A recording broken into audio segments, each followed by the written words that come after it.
ગુજરાત બુલેટિનમાં આપનું સ્વાગત છે। એસવીપીઆઈ એરપોર્ટે 10 મિલિયન પેસેન્જરોનો માઇલસ્ટોન પ્રાપ્ત કર્યો। અમદાવાદ સ્થિત Sardar Vallabhbhai Patel international airport SVPI ચાલુ નાણાકીય વર્ષમાં 8 ફેબ્રુઆરી 2024 સુધીમાં 10 મિલિયનથી વધુ મુસાફરોને સેવા આપી નોંધપાત્ર સીમાચિહ્નને પાર કર્યું છે। આ નોંધપાત્ર સિદ્ધિ ગત વર્ષની સરખામણીમાં 15 દિવસ વહેલા મળી છે। અગાઉ 29 માર્ચ 2023ના રોજ 10 મિલિયન પેસેન્જર્સનો આંકડો પહોંચ્યો હતો। એસવીપીઆઈ એરપોર્ટ હવે સરેરાશ 240થી વધુ દૈનિક ફ્લાઇટ મૂવમેન્ટની સુવિધા આપે છે અને તેના 2 ટર્મિનલ દ્વારા 32,000 સ્થાનિક અને આંતરરાષ્ટ્રીય મુસાફરોને સેવા પૂરી પાડે છે। એક જનરલ એવિએશન ટર્મિનલે vibrant Gujarat global summit, G20, U20 અને વર્લ્ડ કપ મેચો જેવી મોટી ઇવેન્ટ્સને સેવા આપવામાં પણ મહત્વની ભૂમિકા ભજવી છે, જે રેકોર્ડ પેસેન્જર સંખ્યામાં ફાળો આપે છે।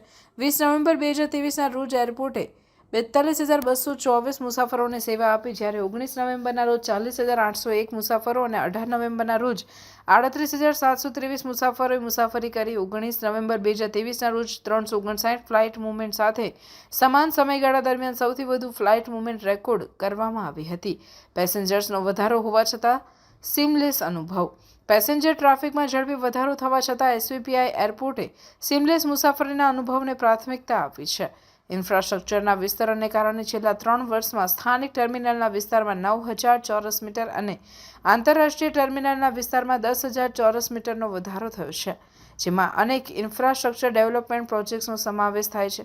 તાજેતરમાં કરાયેલ વિકાસ કાર્યો, નવો પ્રોત્સાહન, સ્થળાંતર અને વિસ્તૃત આગમન વિસ્તાર, આંતરરાષ્ટ્રીયથી આંતરરાષ્ટ્રીય ટ્રાન્સફર સુવિધા, ઇન્ટરનેશનલ ટર્મિનલ પર ફાસ્ટેગ પ્રવેશ અને નિકાસ, ઈ-ગેટની સ્થાપના, સેલ્ફ બેગેજ ડ્રોપ સુવિધા અને ડીજી યાત્રા પ્રવેશ, વિસ્તૃત સુરક્ષા હોલ્ડ એરિયા અને bus boarding gate, domestic to domestic transfer સુવિધા, બહુવિધ ગેન સાથે ઉન્નત પિકઅપ અને drop off point zone, land side અને ડોમેસ્ટિક ટર્મિનલની અંદર નવા ફૂડ અને રિટેલ આઉટલેટ્સ। હાલ Sardar Vallabhbhai airport international airport 42 સ્થાનિક સ્થળોને 7 એરલાઇન્સ સાથે અને 15 ઇન્ટરનેશનલ ટ્રેડિશન્સને 18 એરલાઇન્સ સાથે જોડે છે, જે પ્રવાસીઓને અનેક કનેક્ટિવિટીના વિકલ્પો આપે છે।